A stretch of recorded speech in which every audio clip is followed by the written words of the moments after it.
is a Cosmic Octave original podcast. Me and Jake running down the street with a handful of comic books, kicking ass and banging chicks and drinking booze No, not and me. smoking Not weed. me. I'm married. Yeah, well, I'm married. Jake. Can't do that. Yeah. Off panel, off topic with Jake and Tyler. Yeah, whatever. You just flipped me off, everybody. Whatever. Does that count as swearing? Flipping off? Yeah. No. 256. Number 256. I'm Tyler. I'm Jake. And this is Off Panel Off Tap. Off Topic, the place where you can get all of your bourbon and jiggy beer. Every night at 7. You do shit like that. People are gonna Central Standard Beer.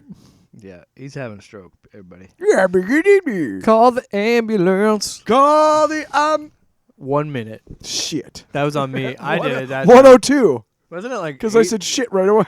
Fuck. We're never gonna get sponsored. God damn it. When did you think that was gonna happen? It was never on the table. You guys decided to choose integrity over money. Well, now look at your shitty little podcast that nobody listens to. I'm so sad. Well, yeah. I mean, we're a unique podcast. We're two white guys talking about comic books. We're a very original podcast. Yeah, I mean, you got to cut through the crap, get to the top, and we're not doing that at all. We are the crap. 256 episodes. We're the chaff that makes the wheat look good. We're just doing it for shits and gigs. We're doing it for shits and gigs. Not even 2 minutes in. That's a double whammy. Yeah, because I said shits and gigs. Shits and gigs. That phrase needs to come back, I feel. Shits and giggles is one of my favorite phrases of That was all time. my dad said it a lot, and that's maybe why I like it a lot. But it's a good one for shits and gigs. Because it was always shooting the shit. You know? You know? Gigs and shits, man. I don't give a gig or a shit. Profound. That's why you tune in to Off Topic. Low key. Oh, gigs God. and shits. On 96.9 The Screwed.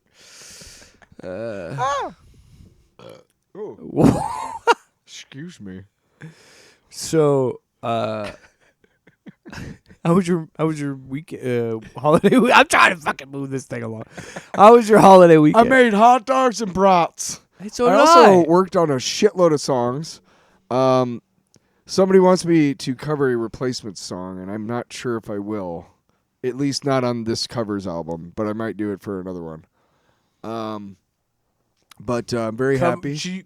Can I suggest the name for the album if you don't have it already? I do already have one, but I want to hear your suggestion. I do. What? It might be really good. It's covers, right? Yeah. So that's why I was thinking Covered in T-Bird would be the name of the album.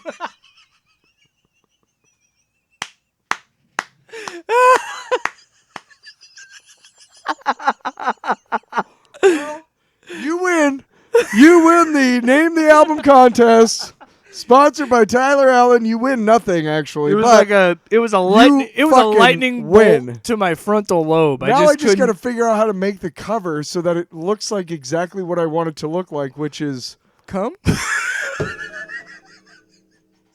Just a whole lot of jizz. I was gonna say bed sheets. Just like you just Photoshop the logo over some bed sheets, and you're like sleeping in the bed. What I should do is sit under a bed sheet and have somebody pour water on me and just be like that, like a white bed sheet covered in T-Bird. It'll kind of look like jizz, right? Is like that what you want? A wet sheet. What? You know. Yeah. I just cannot imagine. You did see the cover. You did see the cover of my album, TA's Greatest Shits, right? You do know I'm not above this kind of crap. You did see the Christmas album cover, right? Where it looks like I'm high on coke and I'm totally out of whiskey. I'm just like, in my. I don't know why this is such a departure for me in your mind. I'm just imagining somebody stumbling across that on Spotify and be like, "Oh, this is cool. What's this?" And they just look. Covered in T-Bird. I've seen way worse shit than that on Spotify. God damn, dude. Boy. No. So You're welcome, by the way. the I name of expect 100% residual. The name of the cover album is Defilade, which is a type of military cover fire. Oh, nice. Which is what you use like at the angle. The enfilade is the stuff straight on. The defilade it's a French I'd word. say we put it to a vote. Right? Hey, no, if you vote on this, what do we have it on YouTube? Is this Nobody's on going to anything? vote on that. I'm just joking. Do we have a way to vote anything? I mean, Go to our X page. Do we even do our X anymore? no, we could do I think you can do a poll on Spotify, I'm pretty sure. So maybe I'll see it. I'll see if I can do that. Covered in T-Bird. Covered in T-Bird. Well, if you're not going to do it, I'm going to do a covered album. I don't hate it. Covered in Jake. I don't. Wow. Covered in Jake. Oh no. All right. So Guess I got on to a the bag. show. So what do we got in store today? What was I We going got to say? books? Oh, yeah, my weekend. Oh, yeah, I guess. No, I'm gonna eat some chips. well, if you're going to plug your shit, I'm going to plug my shit.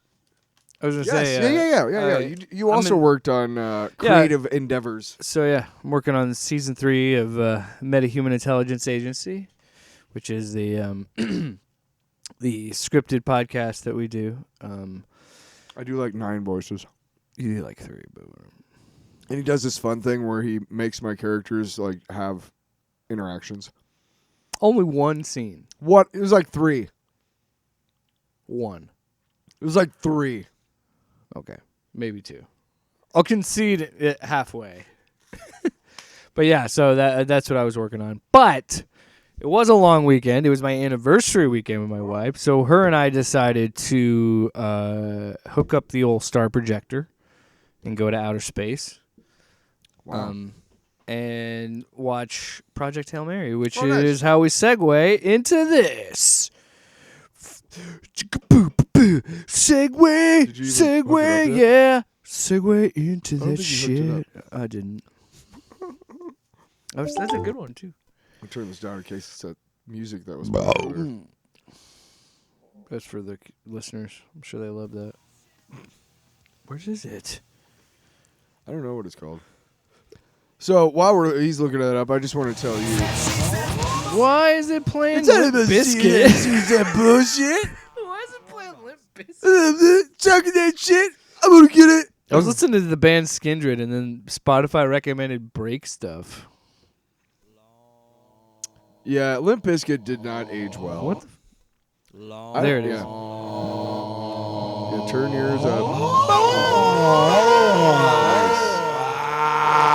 It's a long box. So yeah, Oh my as God. I was saying, I finally watched Project Hail Mary on Amazon, and I really, really enjoyed it. I think, yeah, my wife and I were talking Your about wife read it. the book. You haven't. Yeah, she read the book. You read the book. Mhm. I intended to read the book. and I then got do not. sidetracked. I do not feel. Ask Ashley because she also read the book and watched the movie. I do not feel like you have to read the book to enjoy No, the movie I honestly, at all.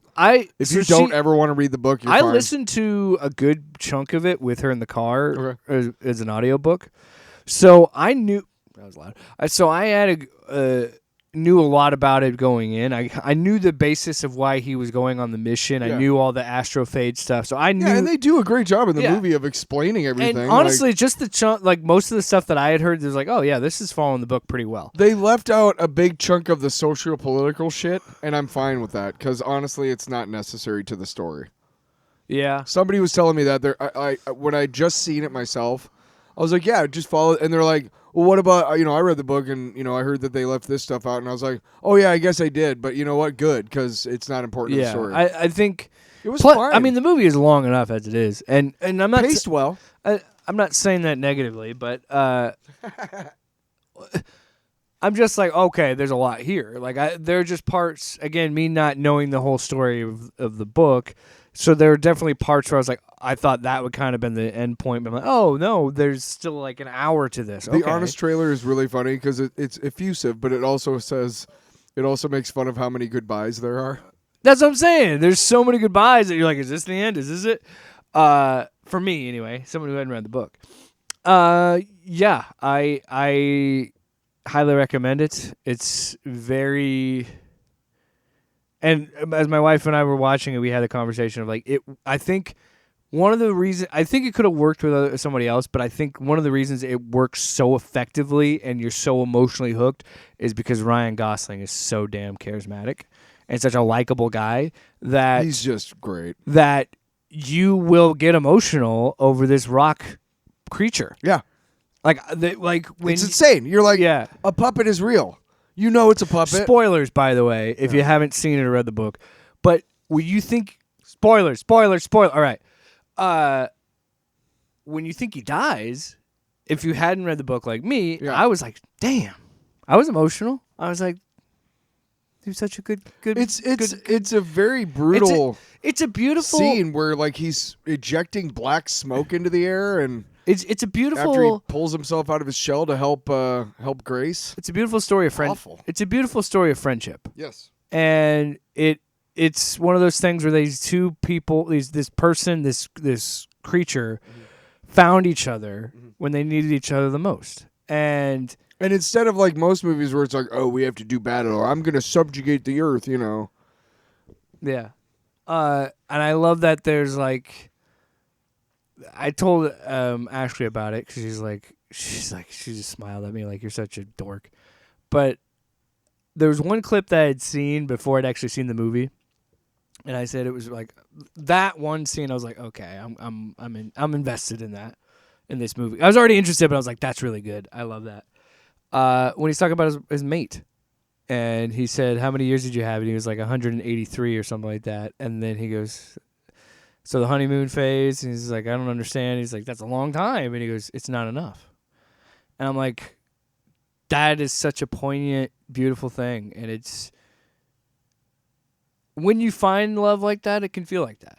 And it's, you got to hold on to it when you have it. And that's also what this movie is about. It's about holding on to, you know, that hope for the future. And, you know, I don't know. It's just a good movie. Voice cracking. And the ending's great too. I love that ending. I love that, like, because they make a point to be like, you have nothing here. So it makes perfect sense that he would go on to Rocky's planet and live with them. In the book and the movie, it's left ambiguous. He can return home if he wants. He doesn't have to because they sent everything back that they need. I like how he sent it in the peanut butter jar. I said this when I first saw the movie, and I remember saying this maybe when I read the book too. But one of the things that I appreciated most of all was, you know, I understand that, you know, 20s, 30s, 40s, 50s, 60s, before a lot of makeup and a lot of, you know, models and whatnot, that aliens were going to be pretty much humanoid with like applications on their face and different colored skin, right? We accept that, right? But the idea that in popular science fiction every alien is humanoid, especially in like Star Wars and stuff and Star Trek, is really kind of conceited when you think about it. Yeah, because that's all we understand. Right. Yeah. Exactly. There was this great, God, I want to say it was on Peacock, but it was this great series, and it was like a 5-part series, and it was each episode dealt with a planet that we know of, an exoplanet that we know of, and what kind of life could grow on that planet, you know? Yeah. And it was amazing because they were all completely different from each other and from us, too. Anyway, the idea that Andy Weir went that way and said, hey, I'm going to make an alien that is nothing like us. That it has no eyes. Well, and he can't live in our environment. We can't live in his. Yes. And is it possible that a place like this could create life? Of course it is. It's just we can't imagine it because we evolved in our environment. That's a good point that you bring that up, because I do like how the book deals with that, and the book, how science can kind of explain where, like, because his whole thing was like water isn't the basis for life. Yeah, we again. That's we another only perceive it as that way. That's another conceited notion of ours, that water, it has to be water based. It has to be something that we understand. Yeah, it has to be. Yeah, but I that's one thing I really enjoyed about the movie. Just because, that's the thing that, and I do appreciate. I agree. I appreciate that is in there because it is the idea of it's like different. When you think of the far reaches of space, there's going to be planets and ecosystems that are completely different than what we could possibly imagine. Yes, because we're not gods, you know? Yeah. Some people... We're very limited to the one planet that we know of that has life. And I like... As someone who deals a lot with existential, I don't want to say dread, but just existential thoughts. Sure. This is a really interesting movie as well because it's a great movie that forces you to think about, like I said, like finding love and holding on to it, and if it matters, you know, and the idea of being alone, the idea of how you just miss the small things, like how he talks about missing fog, how he talks about and well, like it makes you realize how precious life really is. Oh yeah, and real quick, just to put a pin, in the topic. Yeah, then we can move on to yours. We have the aliens, the bugs from Starship Troopers. Right. Now they are crazy aliens that you don't see those in science fiction. However, they're very loosely based on bugs that we know. Yeah, like beetles. They survive. Like pincher beetles. Yeah. Okay, so we kind of discount like that. The one he throws the grenade in. It looks like a beetle. You know what I'm saying, right? Yeah. Like it's a crazy good movie, and the effects and all that stuff, and they're awesome. But really, it's still based off something we know. The Xenomorph, arguably one of the most fantastic aliens that we've ever seen, especially when it first came out. Practical, yeah. Right, practical effect, right? Humanoid. Also, I want to point out, and then we go into yours. I want to get, because I always talk about it when I can, the puppeteering and the practical effects. Yep. Thank you so much for doing that, because yes, the practical effects were all of the sets were built. And I'm sure there's some shots where they integrated CGI, and did. I'm fine with that. Yeah, I'm fine.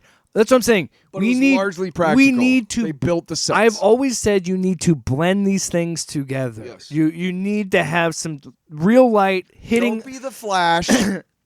Real light hitting objects, tactile things, 3D that your brain. Because again, we talk about how humans perceive things. Yeah. Your brain automatically latches onto something more 3-dimensional. Yeah. You know what I mean? Yeah. And yeah, exactly, man. Yeah. So anyway. Another movie you wanted to talk about, Tyler. What's your long box? So I was it Sunday or Monday? I can't remember which day it was, but I was just bored, and I finished Banshee. It was a good series. I recommend it. But I every time I think of a movie that I haven't seen in a while, I'm like, oh, I want to see where it is on streaming. It's always on some fucking thing that I got to pay a subscription for. I'm like, go fuck yourself, right? Or it's like Tubi. Like they know that I was looking for it, right? Type of shit. And it's like, okay, well, screw that. So I don't know why, but I started thinking of Raising Arizona, and it's just such a great. To me, it's the perfect movie, right? Now, I looked it up, and oh my god, it's on Hulu or Disney Plus, whatever. So I start watching it. I watch the whole movie. Now, when you think of Coen Brothers movies, I think the three that come to mind more often than not is is Fargo, Big Lebowski, and Raising Arizona. Fargo was a critical and commercial. I would say Burn After Reading might be one of their more popular. I don't think that one is very mainstream. No. It didn't. It got a lot of recognition award-wise, I guess. But I've never seen it. But it's a good movie. But I've heard a lot of people like it. It's okay. But sorry, keep those three movies are probably the three. Now, everybody loves Fargo because it's a great movie. Everybody loves Big Lebowski because it's cool. But Raising Arizona to me is my favorite Coen Brothers movie. Probably their fucking weirdest. For sure. The idea is that it's amazing. This guy, H.I. McDonough, for those of you who don't know, you should go see it. Nicolas Cage, his best acting role ever, I believe. Because he is so unlike Nicolas Cage. He's so in this subdued movie. in that role, yeah. Yes, thank you. He's blonde. He's subdued. He's not Nicolas Cage. He's fucking Nicolas Cage in Spider-Noir, which we'll talk about. Oh, amazing. Right? How did we get back-to-back Cage right there? Right? Tonight, it's a cage match on the White House lawn. Why the fuck are we? Because we have no shame. America sucks ass. So anyway, I started watching Raising Arizona. Now, the movie starts with this whole build-up. Yeah. The first part of the movie is him and them, and then the opening credits. God. That comes in right before they go to steal the baby. Burn into my brain. I fucking love that fucking song. Anyway, so it's great. There's just so many there's so many design choices that they made in this movie that just are great. The fact that they used a mobile home out in the middle of a desert, like a real desert with like cactuses and shit everywhere. Like that's a perfect choice. Wide open. All of the roads leading to the different spots at the end where they're going from the bank to like the bank and all that and trying to find the baby and shit. Yeah. And going back because they keep missing them. And then the bounty hunter, all that shit. Like, but my favorite design choice is how many large wood paneled rooms they found to be like when they get married, it's just enormous hall and it's all wood paneling. Yeah. And when they talk to him about getting out of jail, it's in a large wood paneled room. The whole thing about him when he's laying underneath the guy who's talking about the crawdads. Oh yeah. And he's talking about how he's, having missed, those times and and he sees Ed's face in the mattress, right? Yeah. And they show his face and he's looking up and he closes his eyes and there's a flash. Yeah. And then he leans over to the right and then there's another flash. Which that's one of the things. Don't forget his profile, Ed. Turn to the right. Turn to the right. What's wrong, Ed? My fiance left me. Dude, you tell him I think he's a damn fool. You tell him that H.I.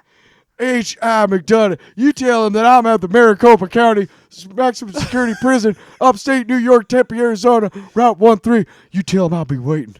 I'll be waiting. The fact fucking great. That he kept getting misdemeanors so he could talk to her.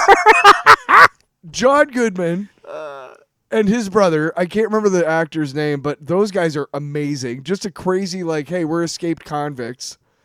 The fight in the mud is ridiculous. Yes.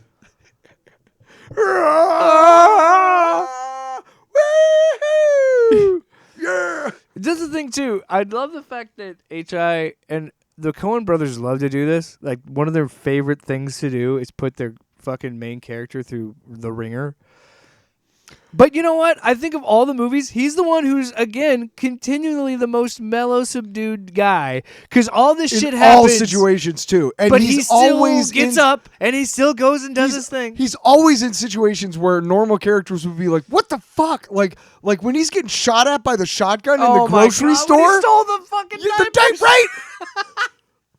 Now, one thing I also want to touch on really quick because it is really important to the movie and how much and why I love it. But the moment when he's trying to corral the babies and the Coen brothers so smartly decided to use point of view in so many. So they show the camera looking up at Nicolas Cage and he's got a baby and he kind of looks over. That's exactly what babies see. You know what I mean? Yeah. And then there's a part where the baby's walking under the crib and it's like isn't it like a fisheye lens thing? Yes, and the baby tries to and then flipping from that to the end part with the fight with the bounty hunter, and he's trying to escape under the car, and he's almost got to the camera, and the guy grabs her and is like, ah!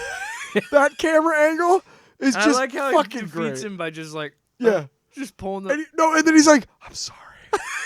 Yeah, I'm sorry. Again, after all this shit, he's just like, sorry. He is genuinely I'm sorry, man. How to kill you. He was a horrible man. He was awful to the little creatures.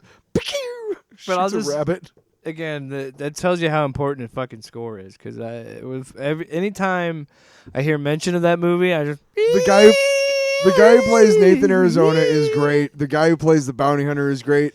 Frances McDormand is actually in the movie. She's the wife of the guy who tries to get H.I. and Ed to swing. You know what I'm talking about? Oh, I forget. You crazy, man! You crazy!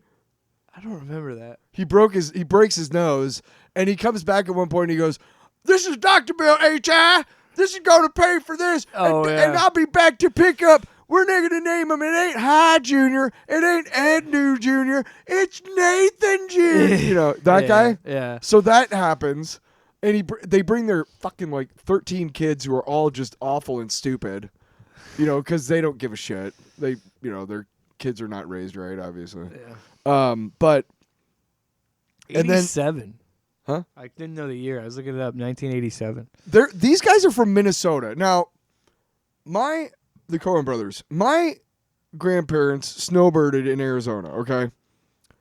I didn't spend enough time down there because we would go every so often, like every couple years we'd go to Christmas with, like every 5 to 10 years, anywhere from 5 to 10 years or so. Yeah. I think this got 31st in American AFI's, American Film Institute's 100 Years, 100 Laughs. We got down there maybe like 3 times or whatever, and we did not spend enough time down there to really get the culture. Yeah. So, like, you understand how well they did with the Fargo because they fucking grew up there, right? Yeah. But when you think about how they nailed Arizona, dude. That is an accomplishment in itself, that they did so well to make average Americans realize, hey, Arizona is the South. It's just the Southwest. It's still the South, though. You know what I mean? It's just a little desert Government flavor. do take a bite, don't she? All right, I'm done with my long box. Yeah. Good shit, man. Yeah, go see it. It's worth it. Holly Hunter. This is by the way, they made it with $5.5 million. Yeah, it was not a big hit. But no, it was because the box office was $29 million, so they made their money back. Oh, I thought you said the box office was 5.5. No, the budget was 5.5. I think it was million. a modest hit for back, them. When you go back and watch it, it was smart because it's the same thing with like. Well, they followed that up with Big Lebowski, which was a commercial failure, which is unfortunate.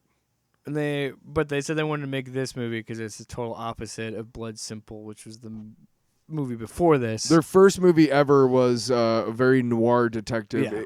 Wasn't John Turturro in it? No. He's in one of their other movies. Barton Fink. They did a bunch of movies before Raising Arizona. I think it was something Fink. There's Barton Fink. There's the Hudsucker Proxy. He was the main guy of that.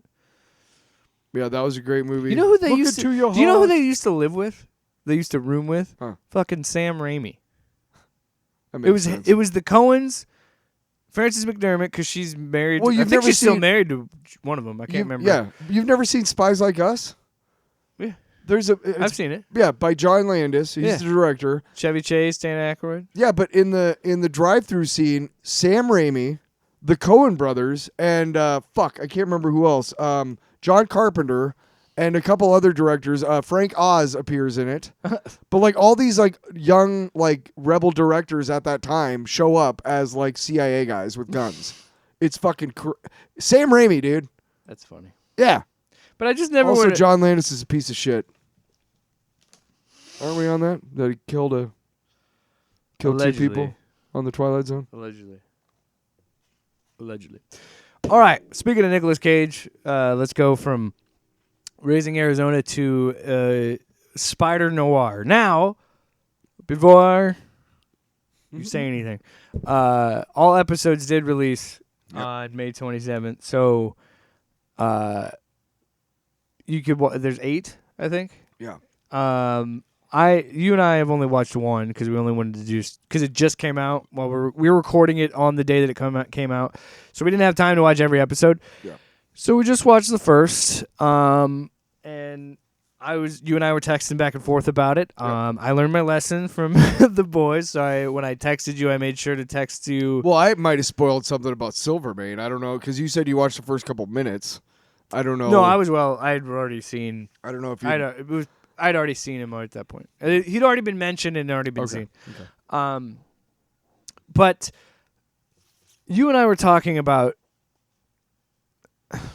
there's something to be said about I am grateful for what Kevin Feige and all the people at Marvel Studios were able to do and build with the MCU. Like that moment in Endgame is unforgettable and one of the best things I've ever experienced in a theater.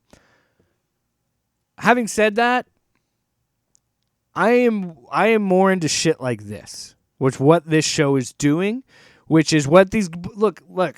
There's something to be said. There's some really good crossovers. Again, I'm a sucker for that shit. Hell yeah. But at the end of the day, You The need good best stories. comics are character-driven stories. And I'm only one episode, but I can already tell, like, hey, we are following Ben Reilly this whole entire time. This is completely his story, and you're and in it. there's no. Now, I wanted to talk about this because with Daredevil season 1, Yeah, and I think what Martian Manhunter a little bit too, the absolute Martian Manhunter. I like to say, what are we doing? What are we even fucking doing? Right? I like to be like that. Like, what are we doing? why Right? does this exist? What? Yeah, Sometimes you just need to make something really fucking cool, yeah. and it doesn't need to have a point. Like, I'm not watching this because I know it's going to be mentioned in a movie down the road in the MCU. I'm watching this because I like Nicolas Cage. I like the idea that he wanted to play a live-action version of the Yeah, character because this that was he supposed to played. be animated. Right. Yeah. I love that shit. Why would I not love everything about this show? And you know what? He's smart because he's like, why couldn't I do this? Because everything that the spider does, Has his a face mask. is covered. Hello? I'm not doing that Hello? Yeah, he doesn't have to do anything. shit. Yeah. But based on how we've seen Sandman, like, I love the, like, stripped down, like, 20s and 30s versions that they're going to do of these villains, because I've never read any of the Spider-Noir comics. Yeah, I've only read the one, like the first one. Yeah, I never read any of them. And I have like When I heard about it, I was like, that's dumb. And then I'm like, oh, that's kind of... it's kind of fun. If you suspend your disbelief, it's like, that's neat. Yeah, but And but this is very clearly its own thing. It's not at all tied to that. It's Look, its man, own thing. My book club next month, we're reading a book called Hell's Heart, and it's described as Sapphic, Moby Dick in space. Do you know what Sapphic means? No. Lesbians. Oh. So Hell lesbian, yeah. like Moby Dick and lesbians in space, right? Now, to me, at least two of those things right away, I'm like, hell yes, Sci-fi lesbians in space, lesbians, right? let's yeah, ride. right. But then you add Moby Dick. Oh, that's cool, right? So they're like these. So like there's these space big lesbians space going after this monster? giant space whale. Yeah. I'm hooked, right? Nicolas Cage playing a hard-boiled detective version of Spider-Man. Yes. Sign me the fuck And it's up. not even Peter Parker. It's Ben Reilly, which is even I don't better. give a crap if this is one and done. I'm fine with it being one of Yes, yeah. because sometimes you don't need to connect shit. Sometimes you just need to make something fucking And cool. you don't need to overstay your welcome. I feel like, and who knows how this ends? I don't know. I haven't watched this other 7 I felt episodes. like you were waiting but, for me to be like, I have some thoughts. But You know? what I said to you was, again, there's so many people. Like, what I was just curious to see, like, what the Rotten Tomatoes was, and like what other, It's 8.5 out of 10 on IMDb. It was like this It's isn't, good. but it's like 88%. Like, It's and a high score. but so many people, and I would say this is true. Like, it shouldn't work. It shouldn't make sense. It doesn't on paper. But when you see that, just even that first episode, I was like, oh, this is awesome, because everybody is so fucking committed to this, and the fact that yes, it is unabashed. I didn't have a chance to watch it at home. I had to watch it on my phone, so I didn't get to see the black and white. So I'm excited. So my TV, like, it was like when I first pressed play, it gave me these 3 options, and 2 of them were lit up, and it was like not letting me choose one. So I just pressed play, and it gave me the black and white version. I'm gonna watch the rest of the I don't episodes in black need- and white. I want to. If it keeps it black and white for me, I don't need to see it in color. I think it looks better in No, black but and it was like, during the show, and it pointed down, and it was like, choose the alternate version, and there's no alternate version button. But I don't care because it's in black and white, and that's kind of why. it was intended to be. What in black color and do white. I need to see? His costume is black and white. So I watched it in color. It's and mostly black. so because if you download it, you only can download the color version for some reason because Amazon sucks. Amazon sucks. So I saw the first episode in color. I intend to watch the rest of them in black and white because I want to watch it in black and white. I'm a sucker for shit like that.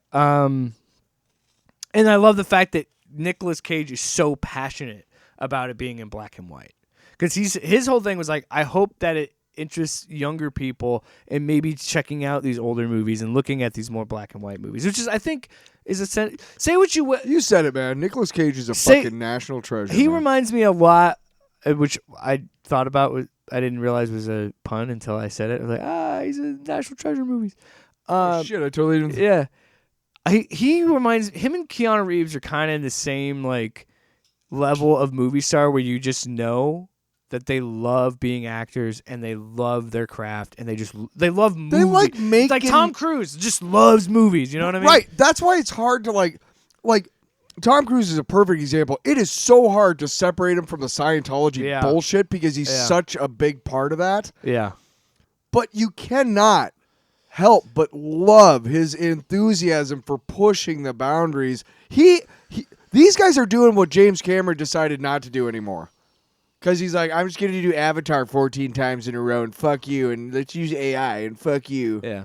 Suck a dick, James. Just what I'm saying. Think about almost 20 years now. You can't help but love Tom Cruise for just loving to make movies. The funny thing to me as I well like make movies. is if you would have asked me, because it's almost 20 years since the first Ghost Rider. Yeah. Oh my God. I know. I forgot about that.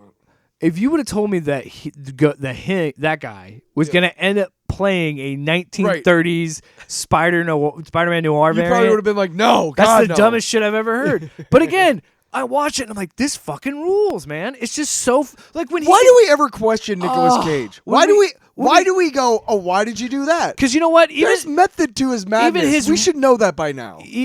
And that's another thing. Even his shittiest movies, they're entertaining because he's in them. Yes, because he does. He will carry that fucking. Why do we question Nicolas Cage? Because he commits. No matter what he does, Why do we he question commits.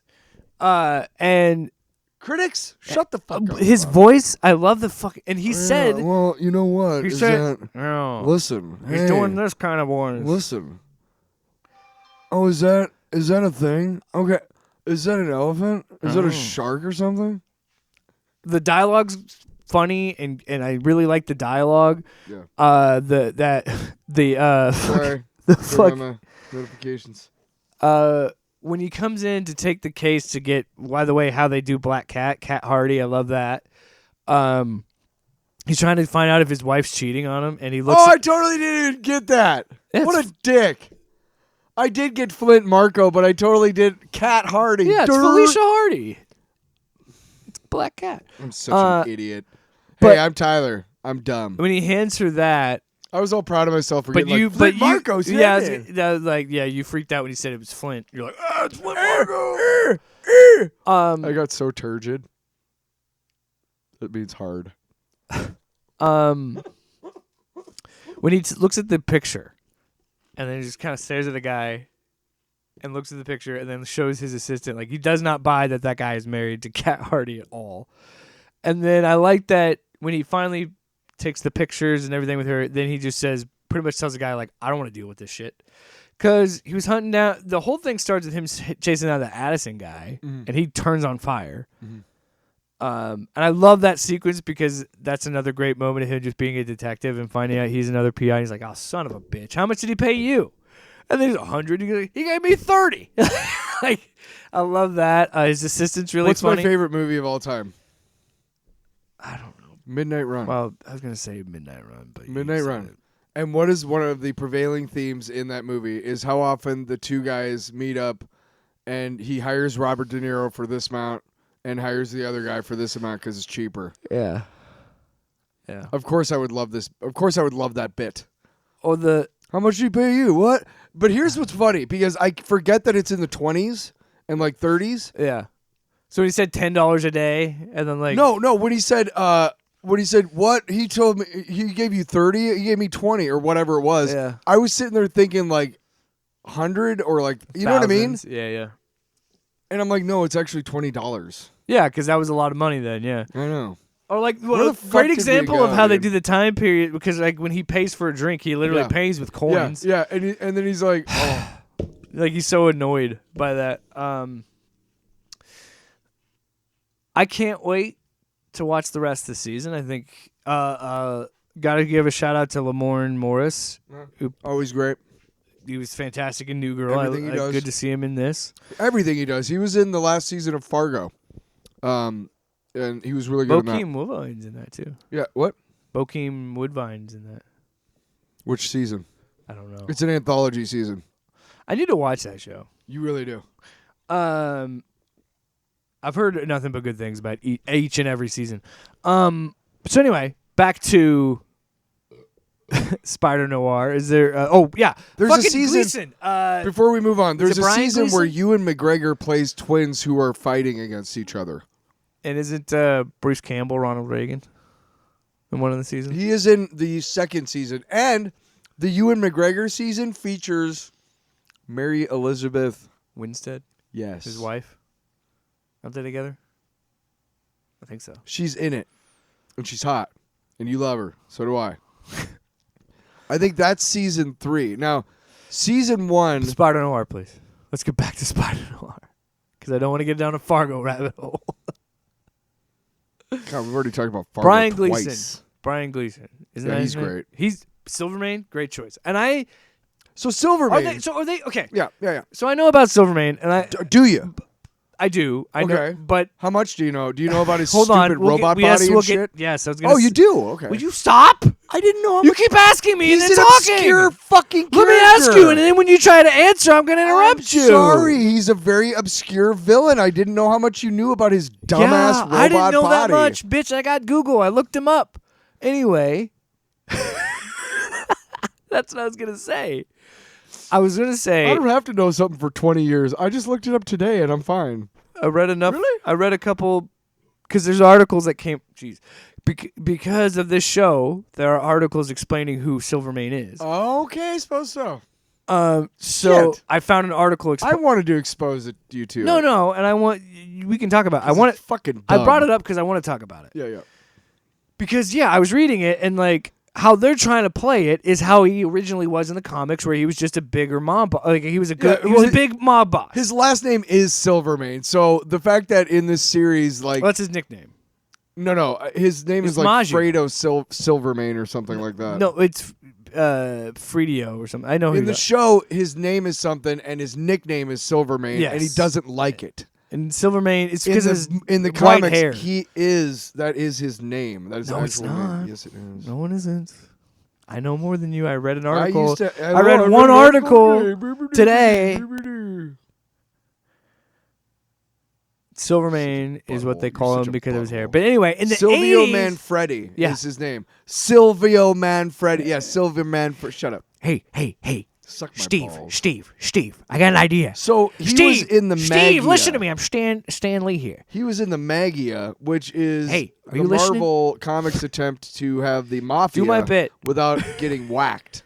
Steve. Stan Lee was like, hey, what if we call this the Magia, and that way I can still go get pasta without getting a bullet in my Check skull. this out. All right, I got an idea. Hey, Okay? Jack. Do a bump here because you want to hear this. We call him Silvio Manfredi. Silvermane, Jack. Yeah? Huh? Yeah? Okay, Now well, smoke this, Jay. All right, so I apologize. I was wrong, but that is way closer to Silvermane than the name in the show, which is something else. but here's what I was gonna say. He's a Scottish dude. So they're not definitely an Italian dude. They're definitely portraying him more like the original version of his Yeah. character, right?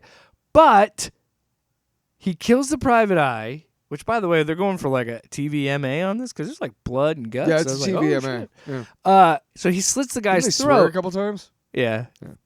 But he slits the guy's throat, and it looks like he did it with his finger. Like, so I'm like, are they trying to incorporate in some way? Maybe it's like some kind of. No, he did it with his sword. It was a sword. Okay, good. Because I was like, are they trying to incorporate the cybernetic shit somehow with like? I would love it something? if they tried to make some sort of steampunk version of him by the Maybe end they of the do series, later in the by the end of season? the Yeah, season. I don't That know. would be fucking bad. Because let's get to Sandman, Yeah, which a very interesting take on the character. it's very subdued take. Yes, it's He I'm barely basically- turns into sand. Hey, basically, I turn into concrete. And I turn into really grainy concrete. dude, That's what happens. I love. That's fucking cool. Also, I love how this show is set up. The prologue is so simple. He's like, I was doing this for a while. I loved someone. They died. That's why I'm not Spider-Man anymore. That's enough for me. And then we get into the show. But what I love is that the moment where he has to finally use his powers, Yeah. when Sandman makes like the hammer fist thing and just punches him off. And as he's falling, just brilliantly played by Nick Cage, just to like perturb, like, son of a bitch. And then just like, and you just see the webs. And I'm like, okay, I'm loving every bit of this shit. Let me talk about that sequence because I do. This was the sequence that I had to suspend my disbelief the most. In this? Watch the sequence again because it is very intercut. It is edited very heavily, right? Yeah. To include shots of Nicolas Cage as he's swinging and as he's doing stuff, right? Yeah. And obviously he's not capable of doing that stuff. I want to say there were at least twice during that whole moment where he gets off and then he comes back up to where Sandman is. That whole thing, at least twice, where I was like, that wasn't great. By the time it was over, I was like, that was cool. Yeah. Because I don't give a shit. Yeah. Because I already know that that's not Nicolas Cage swinging. I see how you mean. You know what I'm I see what saying? you mean because, like, I My think brain wants to be like, that's a terrible edit. And I'm like, fuck you, brain. because I get what you mean. Because it was still fun. The prologue shots I think are really good, and that's because you know he's in the mask and you know he's not there. Like, you already know that it's not really him, but the mask does a lot, especially because of how, like, I also had to say The editing during the actual fight scene yeah. was really good because they had to do the same thing. He's not doing his own No, stunts. he's too old for that. But you got to have scenes of Nicolas Cage going, oh, and like getting into a wall. You know, and then the stuff. They did a really good job of making sure that I didn't have to suspend my disbelief that much during the fight scene. I also love how they did spider sense.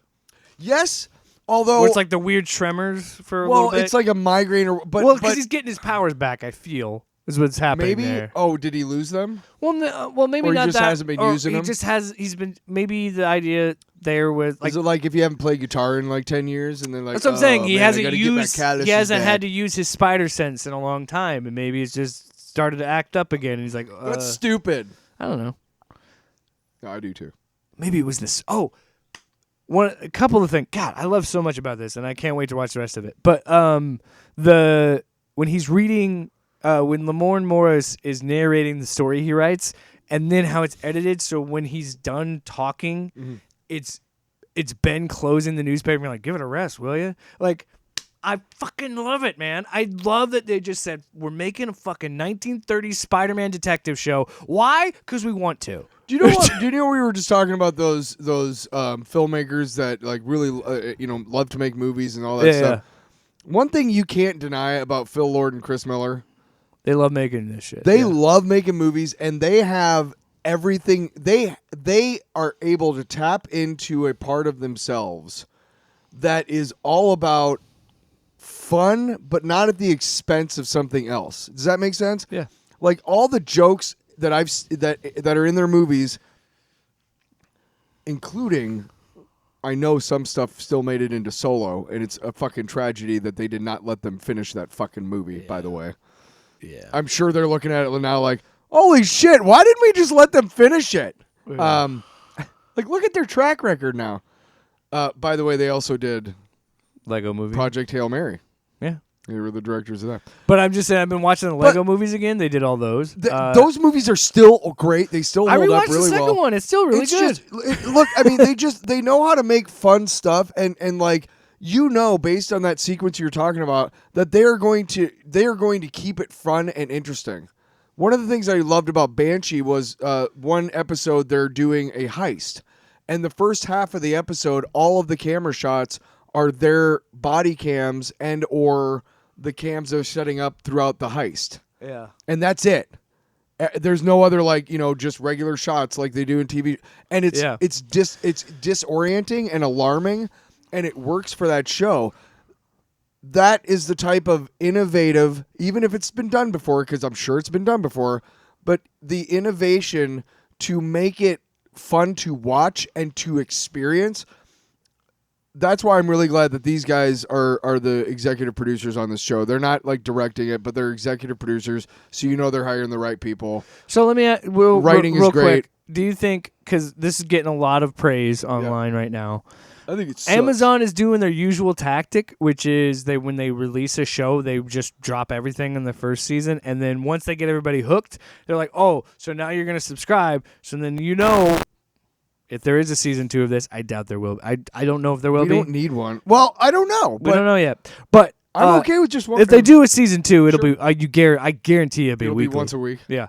So real quick as we wrap this up before we get to books, I wanted to talk about do you think that if this does well enough for Sony, that this is going to let them get the idea of let's do more Spider projects? That, okay, well, we failed doing these shitty villain movies. Maybe the avenue is to do these like one-off spin-off series that are like, oh, there's just like what Marvel was kind of doing with Disney Plus, where it's like, oh, here's 8 episodes of Spider-Punk. Yeah, I'm fine with that. We're already doing, because you know that Sony's going to have to do this to keep that license. So, and I've seen some people say like that just don't. There might be some licensing issues to why market. You know what I mean? Why he isn't called Spider-Man. I'm like, Sony owns all of this shit, so they could say Spider-Man. Why wouldn't? I think the spider just fits the theme of the show better than the Spider-Man. To be really brutally honest, the comic book is Spider-Man Noir. That's a mouthful. Spider-Noir is fine. And Spider-Noir doesn't really roll. They wouldn't. I feel like them again. It fits. Calm the fuck down, you guys. What's going? Oh, my phone died. You need a charger? I go. I think it fits like I said, it just fits the theme of the era. I'm fine. Calm the fuck down, everybody. Jesus. I don't know. Like, it's not Spider-Man. Like, yes, it is. I also think it's smart to kind of let people wet their beak with this show as we wait for Beyond the Spider-Verse, which I think is supposed to come out next year. So, well, we got the other Spider-Man movie coming out and Brand New Day coming out in a few months. So yeah, you can get all because Marvel knows Spider-Man is their king. golden goose, their cash cow. They will milk him until he's completely dry. They'll milk him like a porn star giving a hand job. What? Because again, how many times you gotta say it? When you think of Marvel, you think of Spider-Man. When you think of DC, you think of Batman and Batman. Or would you say Superman or Batman in that scenario? I'd say Batman. Yeah, I feel like Batman is bigger than Superman. I don't. I'll be brutally honest. I don't think you can really pick one or the other. But the two biggest superheroes in the fucking universe are Batman and Spider-Man. Batman and Spider-Man. For sure. They are the ones that appeal to kids. They are generational. Yes. My son loves Batman and Spider-Man. I love Batman and Spider-Man. You love Batman and Spider-Man. It's like it's what I love, you know. All right, let's take a break. You know what? This is called America. You can love both. Yeah. All right. We're gonna do some books. Tyler? We're taking a break. It's going to be I got to segue into this to tell everybody. It is almost, on the calendar, it's almost summer. But for us, it's summer. It's the Cruel Universe Summer. Cruel Universe Summer. All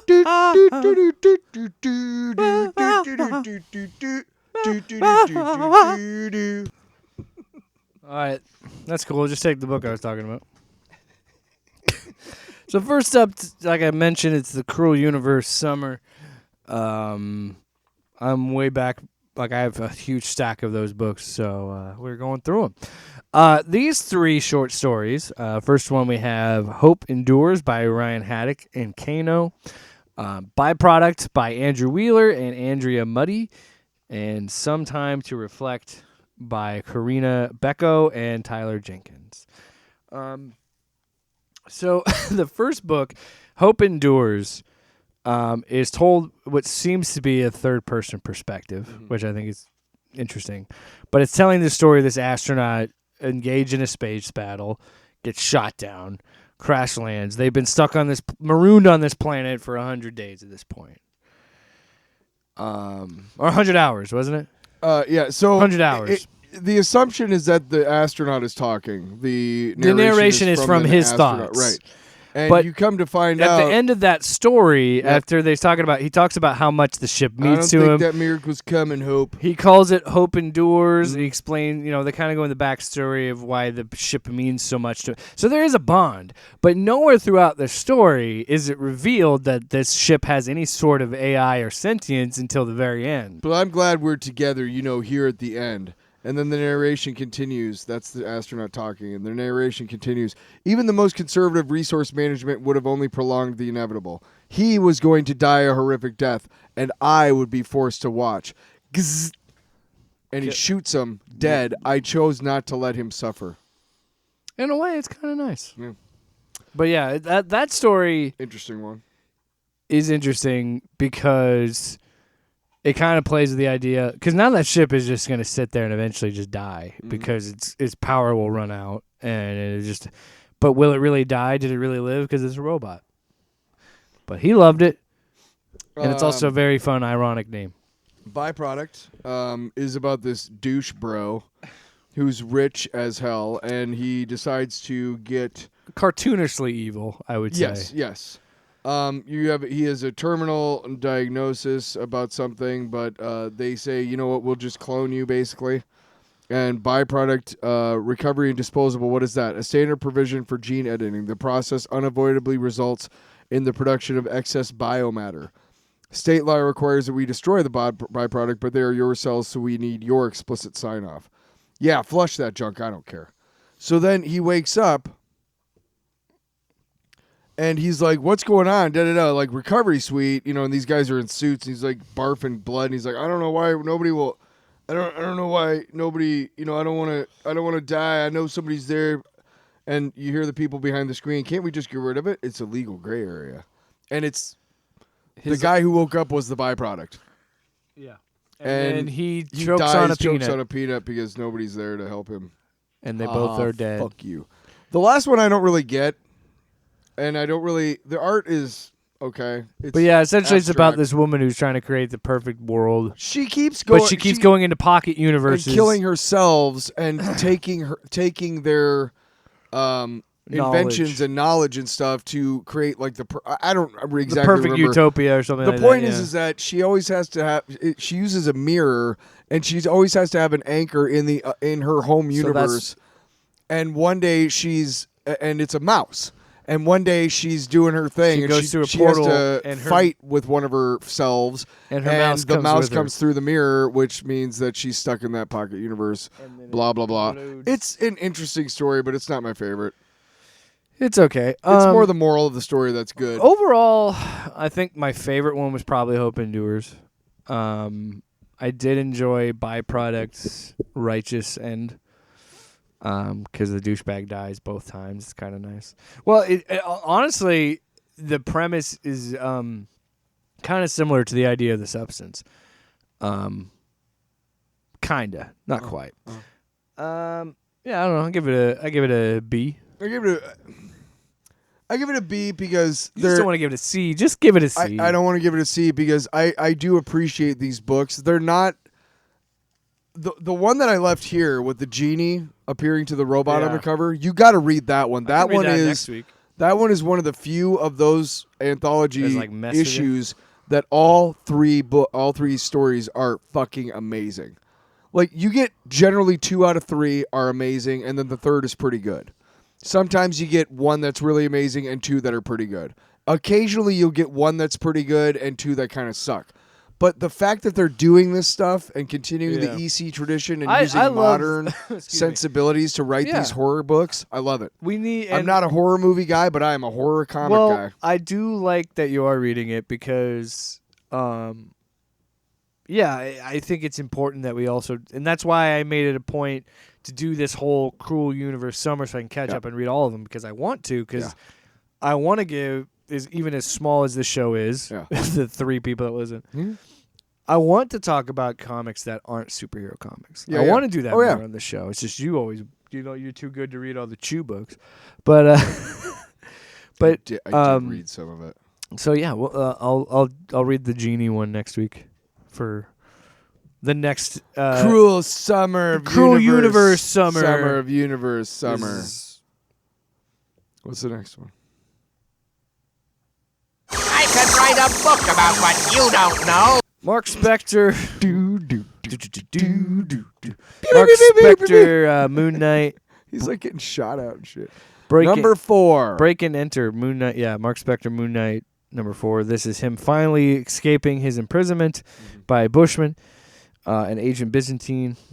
written by Jed MacKay, drawn by Devmalya Pramanik. I really like so the Moon art. Knight breaks out and he's just trying to figure out what the fuck is happening because he noticed at the end of the last issue, Daredevil and Green Arrow.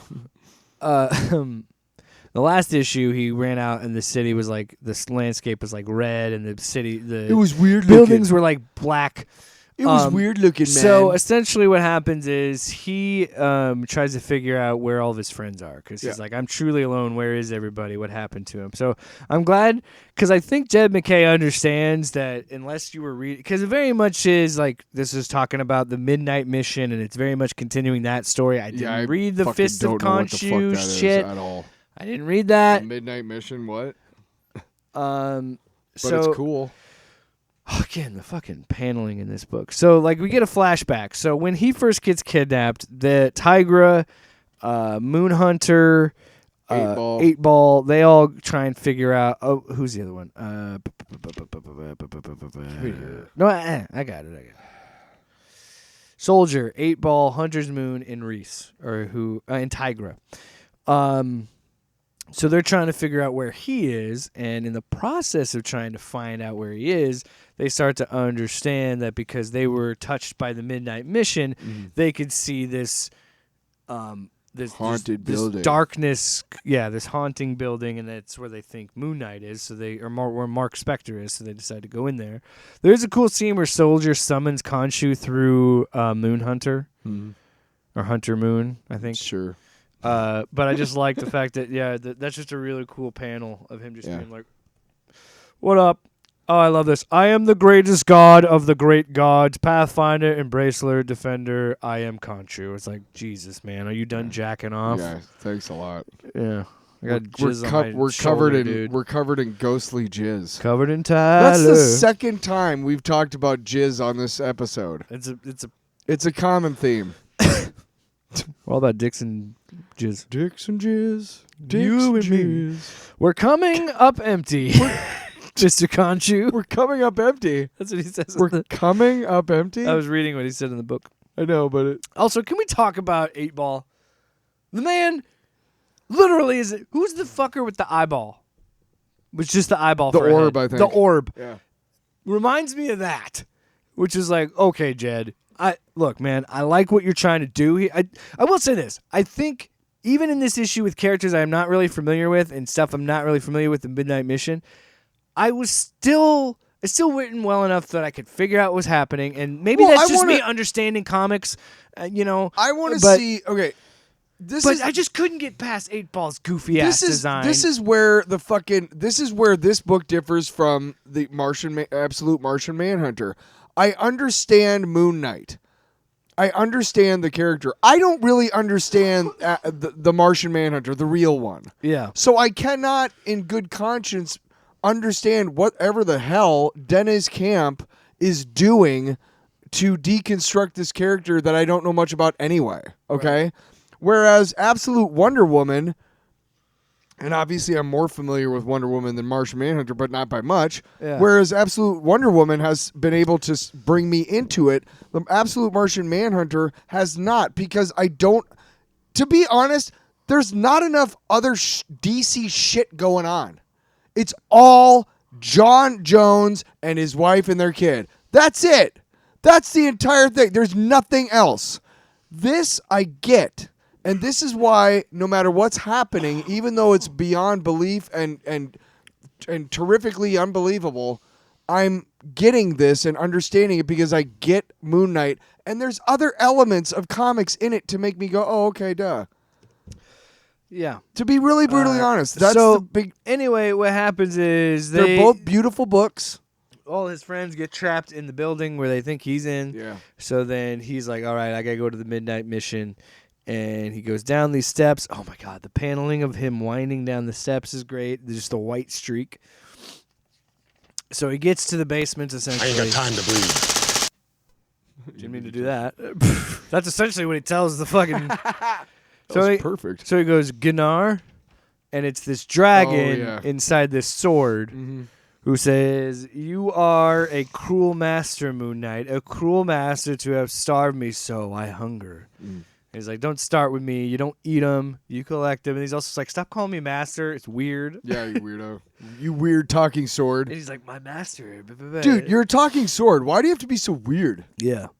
Dude, it's a cool visual, though, of him having the big-ass sword with the dragon in it on his back. And I just love the art. And, like, again, the flame look, but then see the dragon in the sword. It's just...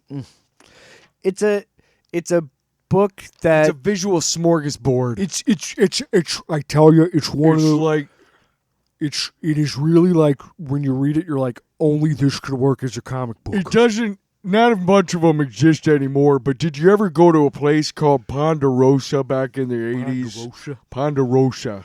So anyway, Marc Spector. This is the visual interpretation of The issue Ponderosa. ends with Marc taking the And he's about to go into the Ganar building. with him into the building to save his He's like, I'm going friends. to kill this building. He says, I'm going to kill this building. I'm going to fuck it up. Yeah. I'm going to really fuck with its property Yeah, value. I'm gonna put some fingers in its butt. What?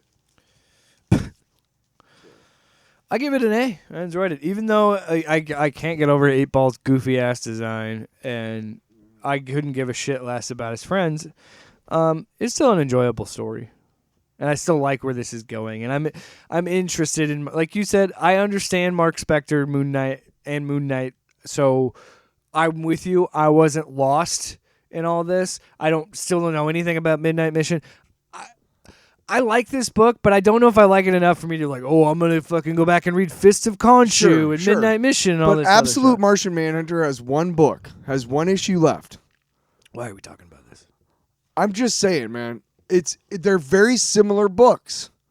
They're both very beautiful, written by very accomplished writers who are exploring the limits of human consciousness. Yeah. Okay, buddy. Okay, Fuck you. Okay, pal. Yeah. Oh, yeah, right. Sorry. I could write a book about what you don't know. Day job one again. That one's old. You're old. Daredevil #2 by Stephanie Phillips and Lee Garbett. Garbett? Maybe it's Garbett. I apologize. I don't know if I'm going to keep reading this one. Why is that? Mainly because I don't... So last issue... I kept hearing about how, before it came out, I kept hearing about how it was such a great, groundbreaking return to form for Daredevil. Okay? You just feel like it's a pretty standard Daredevil book? Pretty much. Like there's nothing that's like, wow. Mm. It's well written. It's well illustrated, but it's just not grabbing me like, oh wow, Yeah. yeah, wow, Yeah, absolutely. Yeah. Fuck you. I could see it. I could see that. But I also think maybe I'm enjoying it just because how do I say this? Well, it's 11 issues to Legacy 700 Daredevil, so I better read until then. Do you really need to? Yeah, Do you ever really need to read fucking milestone issues? no. Let's be real. So we Well, what I was gonna say was I don't necessarily feel the same way, in regards to this series, but maybe that's just because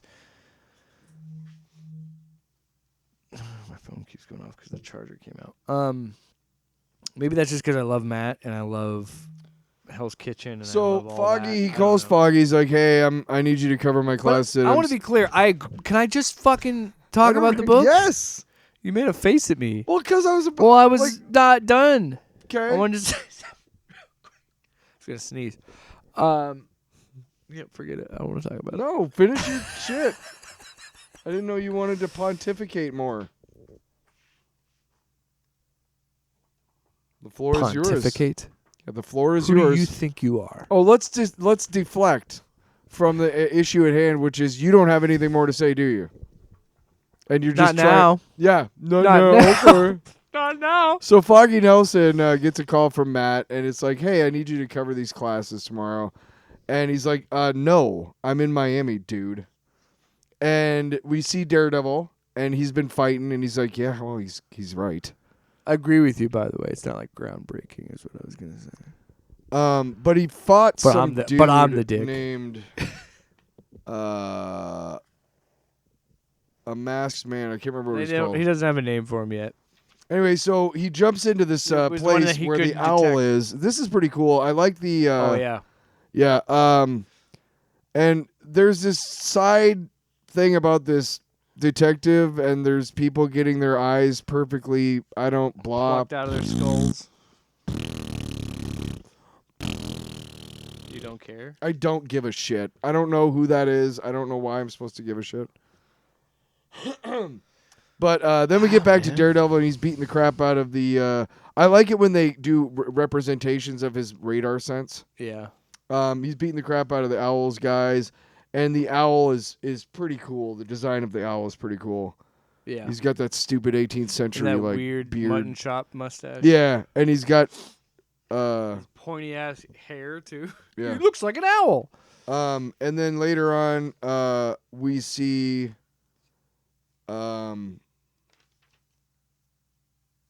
eyeballs. The detectives find a ship box full of eyeballs. Yeah. And then we go back to ESU, and they're talking about stuff and something blah blah They're blah. talking about contracts and identity. Yep, And and then guess something- who scoops him up at the end of the issue? Yep. And that beat it. Says, "Hey, counselor, watch out, because he's about to run into." Because he's paranoid that someone's trying to kill him. Yep. Wow, what a great issue. Why are you so mean? You get, please. No, I have gotten everything I needed out of it. But if there's more you want to talk about, man. please do. I want to No, talk I'm about how serious. great of a book it was, but whatever. It's just standard Yeah. Daredevil. I mean, big fucking deal. It's what's so groundbreaking about it. Spider-Man's here now. Yay! I've never seen that before. Spider-Man and Daredevil have never The teamed best Daredevil books, I'm not shitting, dude, were the late 80s books by Ann Nesenti, writer, and John Romita Jr., artist. Those were the best Daredevil books. They had Bushmaster, and not the guy from the Moon Knight comics, the guy who can like Bushman make is guns out of different. his hands and shit. They had him. Oh, I thought he they just had had really Typhoid long Mary. pubes. They had Bullseye. There was one issue, and it's a double-sized issue where Kingpin sends everybody after him.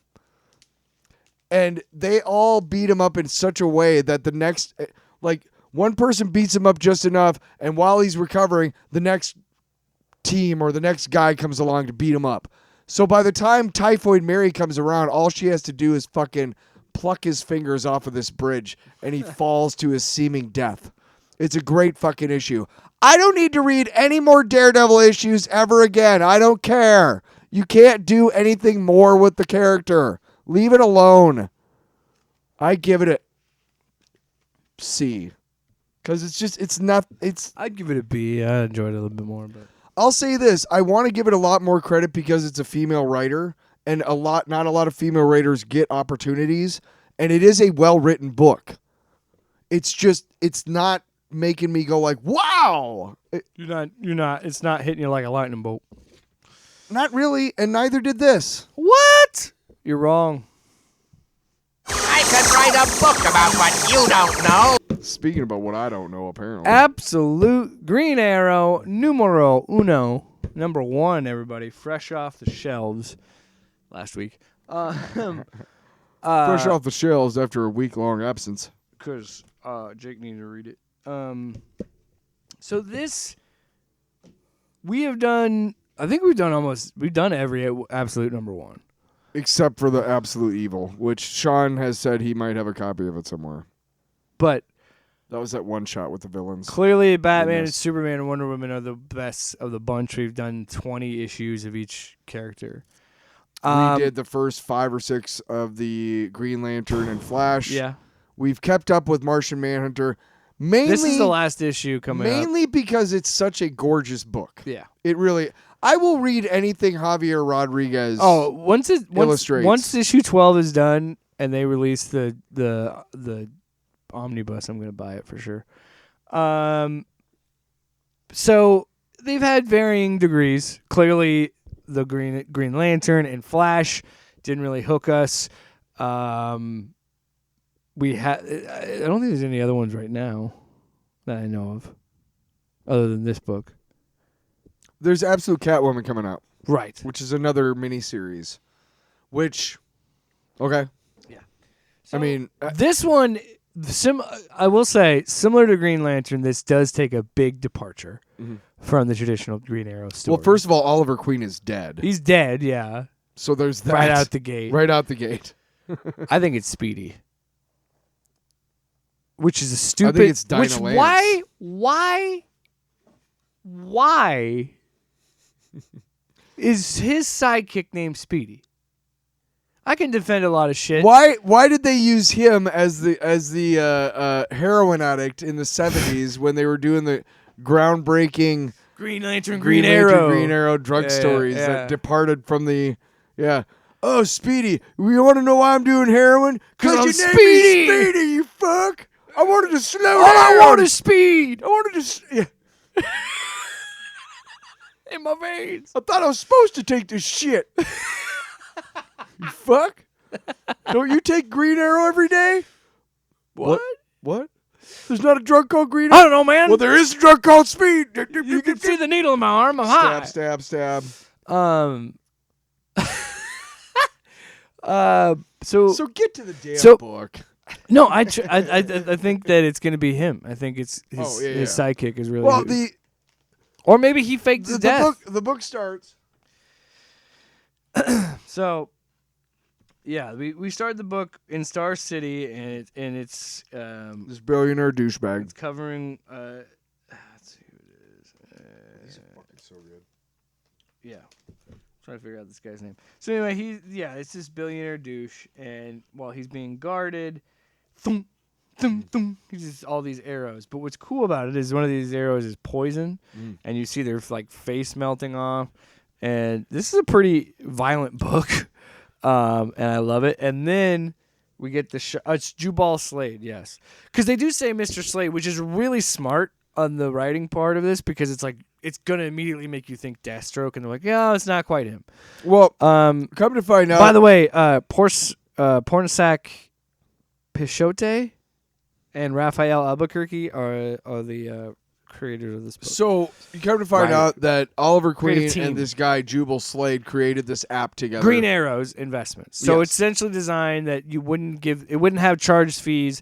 Like blah blah. It doesn't- Stop. Well, let me fucking talk about it, because you can't just brush past it because it's an important part to the plot. Okay. Because the whole point of it is it's not giving you fees, so anybody could use this app, so anybody could make money on the stock market and make all these investments, is what I was trying to say.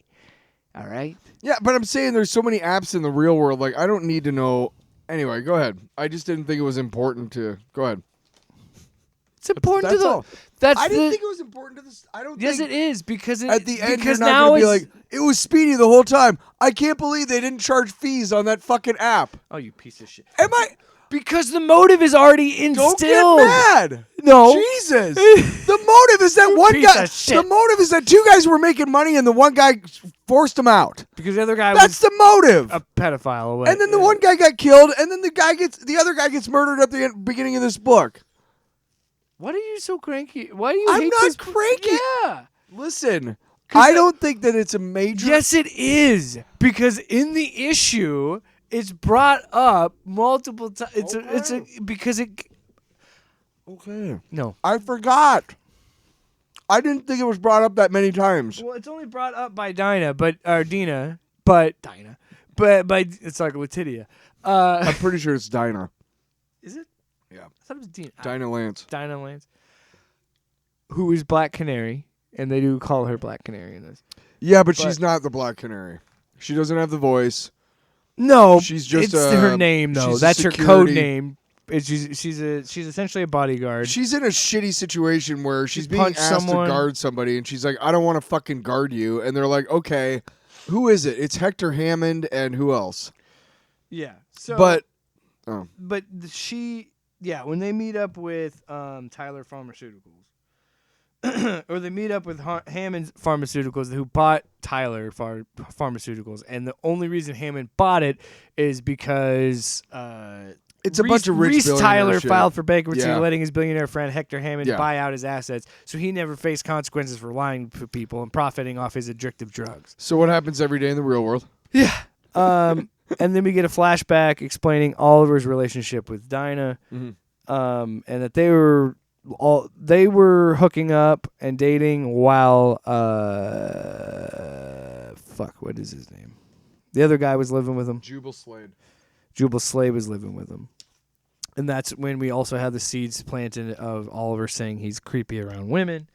And before that, we had already heard about the sexual allegations. And then another thing came out that he was messaging underage girls. So that's kind of how Oliver pushed him out. Elon Musk? Oh, Jubal Slade. Oh, I'm you mean sorry. every fucking billionaire? I'm sorry, my bad. That they're Jeff all, Bezos? Oh, you I'm mean all the sorry. billionaires are pedophile fucking weirdos? Yeah, yeah. Whoa.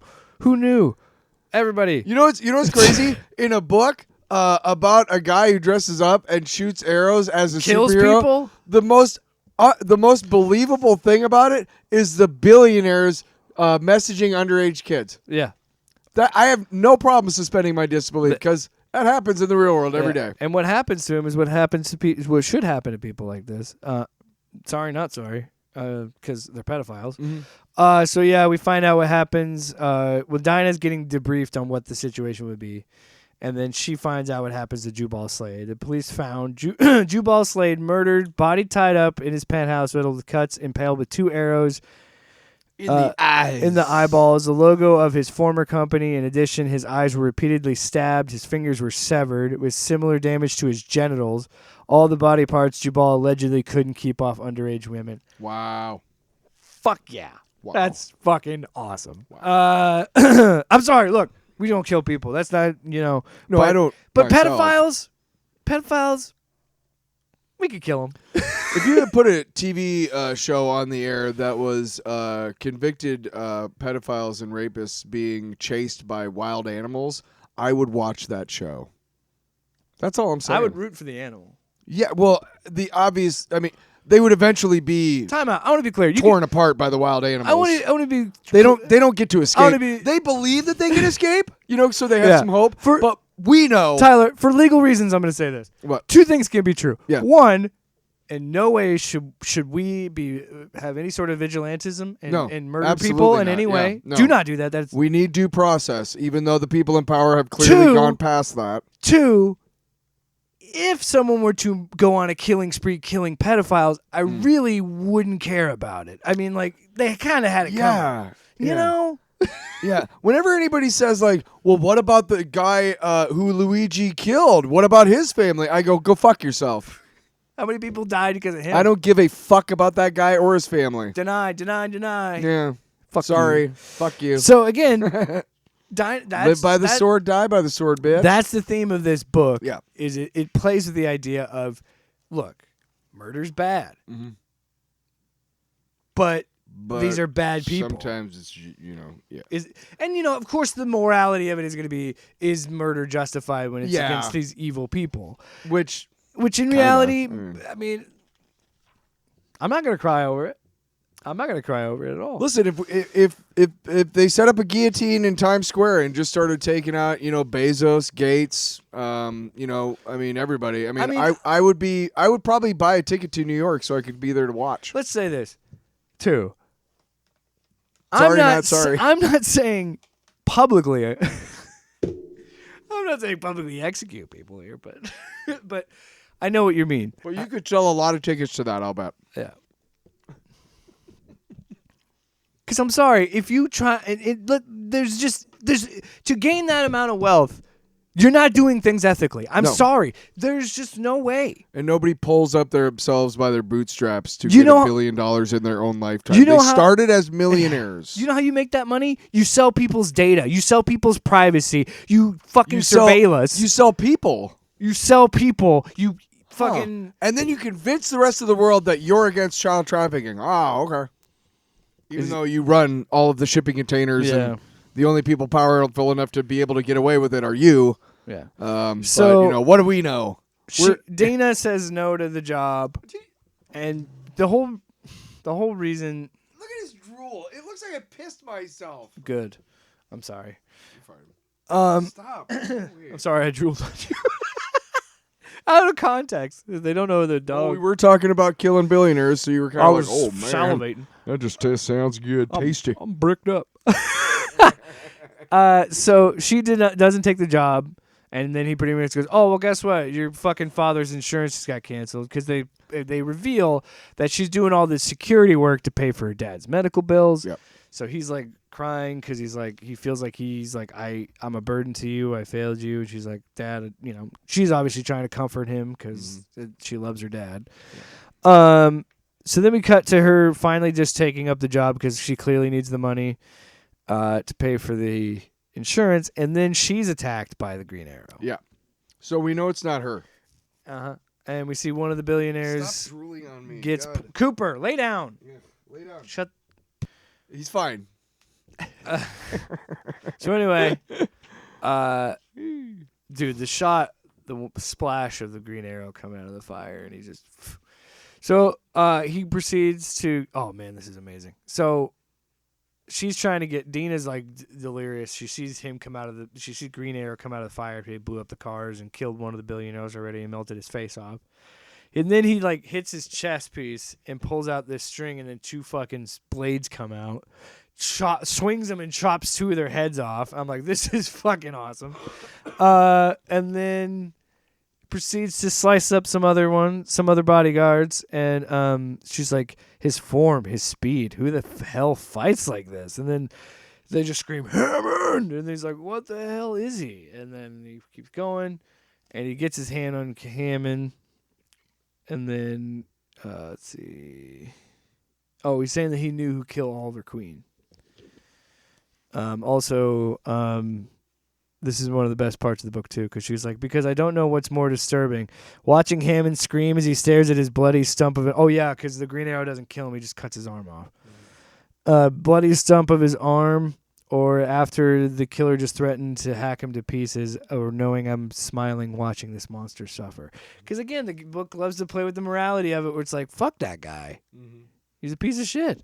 And then we find out the end of the issue, I was like, what the fuck are we doing? Because I was all into this. Remember it. So, yeah, they go to, after the fire, after Hammond rushed to the hospital, Merlin, the guy who hired her, they scour this, what's left of clues that Oliver left behind. And it's just this kid with a bunch of eyeballs on him. Yeah. That's where I kind of got lost. I'm like, what the fuck? So later they verify that the boy's body had clearly been dead for a while, although somehow mostly decomposed. If only that was the strangest part. Damn it, Ollie. What the hell are you up to? So I think it's a really good cliffhanger for a first issue because I'm asking questions because I'm trying to just piece it all together. Yeah. I am going to give this an A. I really, really like this book. I think the art's really good. I love how it is written like a horror book, kind of. Like the shadowing and the shading on the characters. The fact that the Green Arrow is menacing. The fact that the Green Arrow is a boogeyman. For me, it does what I want an absolute book to do. It takes a familiar character that I have a little bit of knowledge of because DC. You got Marvel, I got DC. So I already have all that knowledge of Oliver Queen and all this other stuff. But to take that, immediately kill him, and then change what Green Arrows is, and change how he makes his fortune, and change all these things, but still feel interesting where I want to read more, I think it delivers. I don't know. Why don't you feel the same way? It's just, I mean, I don't know. Maybe, I don't know. It doesn't resonate with me. I'll buy the next issue. It's a limited series, so we can do the whole series, and maybe I'm not a huge fan of the art. I the art's kind of abstract to the point where I'm not a big fan of it. But I will say though, I think that it works a lot. Or the line work I don't really enjoy, but it's not bad. It's just not my style. I think the colors work really well though. I think the color, like the shot where they show him with the arrows in the eye, like the green and the reds and stuff, I think are really good. But yeah, that's just me defending it. I don't know. I think this does not resonate with me, and that's fine. It's very absolute Green Lantern-esque to me right now. It's like I am still looking for a reason to give a shit. I love the idea of offing billionaires, but is that, I mean, first of all, Green Arrow is really kind of a stupid character when you think about it. Like, you're a superhero, and your whole thing is arrows. Hawkeye's dumb, too. But you're also a billionaire? Because you're like as rich as Bruce Wayne? Yeah, I don't. Yeah. When you understand that Wonder Man, Simon Williams was once a business rival of Tony Stark, you're like, how many of these fucking guys are in this fucking universe that own like these major? Oh my gosh, dude! How many times? Fuck off already! How many times is there a superhero in the DC universe with like the smartest man in the world? I'm like, well, then how many smart men do we have? Yeah. What? Because Batman's supposed to be smartest ever. Lex Luthor's supposed to be the smartest. Mr. Terrific. There's really nothing in the book that makes me go, oh, cool, can't wait for the next one. Sorry. It's just nothing in there that's like, it's just kind of a, okay, good. I'm tired of reading stories about billionaires getting killed. Let's start doing it. What's up? Stop being fiction. Is what the parallel version of me would say, because obviously I would never say that publicly. As we shifty eye look away. Shifty eyes. I don't know. It's just not my thing. No, and dude, and that's fine. That's totally fine. And Again, I'm not gonna argue against Absolute it. Catwoman is coming out, and I'm like, okay. See, What I'll are give we it a doing shot. here? I will too. But what are we doing? Yeah. I mean, what are you going to tell me with Catwoman's story that I'm not already learning in the Batman book? Yeah. Yeah. And is it about how she got a helmet that looks very much like Black Hands? Like the party animals? From the party? Yeah. Is that, I mean, are you going to tell me about that? Because, okay. That seems. But if not, then fuck off. I don't want to fucking read. You got to make me. How can I explain this and not? You got to make you give a shit? Is that what you're just saying? No, like, because it just. I guess I don't know enough or care enough about the character originally to be like, oh, Oliver Queen is already dead. Well, how can it be a bit like whatever? That's your. You remember how the big like Flash, the big Green Lantern thing was that they don't have rings. Yeah. Like, you got to start somewhere better than that, motherfucker. Like, Al Ewing with Absolute Superman, or Jason Aaron with Absolute Superman, he started with, what if he was a teenager when he left Krypton? And he knew his parents. And he went from there. Wonder Woman, Kelly instead Thompson. Of a cape, it's Kelly like Thompson. This, like, dust. Yeah, no, all that came from, what if he was a teenager? Yeah. That was the main question. Okay. Absolute Wonder Woman, Kelly Thompson. What if, instead of being raised on Paradise Island, she was raised in hell by her ultimate villain, Cersei? And everything came from that. Absolute Batman. Bruce Wayne's what not if he's rich? not rich? Yeah. And everything came from, right? Yeah. These other Absolute books are trying so hard to be like, this is the same but different. And they're like, you are just not reading the fucking manuals before you're writing this shit. I feel like this book is doing that. I really don't. I really feel like it's just. How can it do not? How can it not? What is okay? So what if the guy who is the character is actually dead? That's the question you asked. What if he's a teenager when he leaves Krypton? Is a great question to ask. I don't understand. What if the actual character is dead before the story starts? Then what would you? What kind of stupid question is that? I don't even want to write that book. I don't even want to write that book. It'd be like, it's essentially like I don't know if they're gonna do it speedy, but I can imagine they do that. God knows what the fucking question is in Absolute Martian Manhunter, because I couldn't fucking tell you. What if we wrote a book that was completely incomprehensible to anybody, but really pretty to look at? I'm sure if you read it all at once, it probably makes sense. I hope to God it does. I really do. I like this book a lot more than you did, so that's something to think about.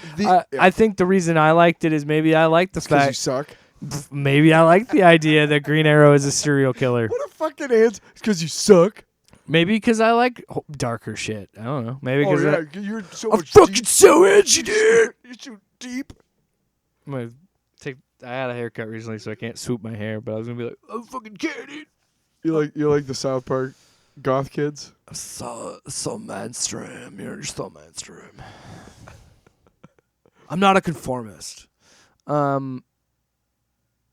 But yeah, you're wrong. This book was cool. Neil, it's Neilzebub. And you know what? I disagree wholeheartedly with you. I think this takes the character in an interesting direction by not making it Oliver Queen that we know of. He could have very well faked his death. We don't know. Did you read these two? They said his skull was bashed in. These two? Body. Yeah, we did. That's why I put him over there. You know what would make me immensely happy? What would make me immensely happy is if at the end of this series, it's revealed that Oliver Queen was never dead and he is the Green Arrow. That's what I'm saying. I think it's going to be that's the Okay, if that's it, then fucking hats off. You got yourselves a winner. But if not, fuck off. This is you sound right now. Ew, fuck you. And I agree. Fuck you, America. Which is our First Amendment right to say that. I can go out.